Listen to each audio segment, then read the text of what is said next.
Fanbros here with the executive producing team behind Future Man or Hulu. Today, Ben Carlin. Ariel Shaffir. Kyle Hunter. Good to meet you guys. First of all, as a Knicks fan, that shirt is very triggering, but it's very appropriate. Well, we'll get away from that for a second.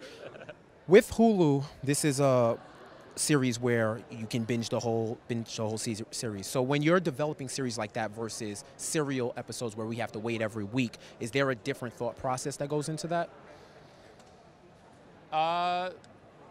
Well, with serialized shows, I think it's kind of incumbent on the writers to really map out the entire season before you begin. I think it probably is. I don't know. You've done non-serialized TV. Is it more difficult, or is it? I think this, in some ways, it's not easier, but it's you knowing where you're going and what you're doing and where you have to get to every week versus like, what are we going to do this week in this wacky house? I think it really helped us for that. I think we took advantage of that in the way that we packed the show and packed each episode. It's very densely plotted, so it really rewards watching it closely and watching it all together in a way. And then I also do think it rewards like repeated viewings because you'll find things laid in that you may not have expected and like, oh wow, they were setting that up 5 episodes ago. Well, we thought that was a throwaway line. So we had a lot of fun. Really, there's almost no fat. Everything comes back in a really fun way. Lean show, very lean. I think it's dense. Dense it's and lean and dense. dense. Is that possible? Density, Okay, great. Yeah. Well, we did it. It's dark matter.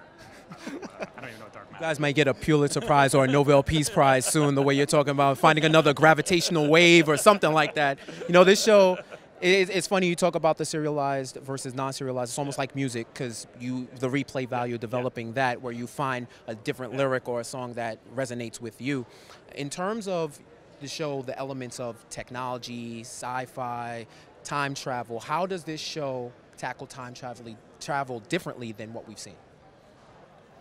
Oh, wow. That's a big one. Well, I mean, there's only a couple of different ways to do time travel, and I think we wanted to embrace a world where all these other time travel pop culture things existed.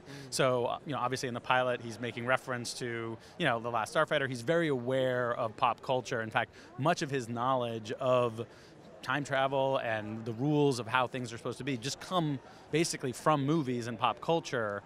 So we're really playing like the kind of awareness of it and also flipping that because he thinks something's going to happen because he saw it in Back to the Future, but no, that's not how it works. He was in the Terminator world and everything goes awry. Ask the Cubs fans, right? Only a few years off. That's right. Exactly. All right, so in terms of, you said with time travel and dealing with it, there's only a few ways you could deal with it. I'm sure dealing with casts and bringing that cast together is a lot of different ways you could deal with this. What was your mindset into bringing this cast of actors together, and how did you think they can bring your vision to light? I mean, it started with Josh. He signed on first. He read the pilot and like he really enjoyed it and wanted to work on it. But he really fit the bill. We wanted like a central character that was really likable and relatable, and Josh sort of brings that. We sort of he fits the like Marty McFly bill. That's exactly where we wanted him, but sort of like an everyman that you want to root for and you want to see him like achieve great things, Sure. And then, with the, I did. And then with the Tiger and Wolf characters, we were just looking for actors that seemed like they could have come from a video game. So, they had to be good with action. They look a certain way, and they had to be funny. And those two actors, Derek Wilson and Eliza Coupe, are they're the total package. Yeah. They're great. It's not easy to find that, but we did find that perfect trifecta in them. Yeah. So let the Fanbros community know where you could find Future Man, when, where, how.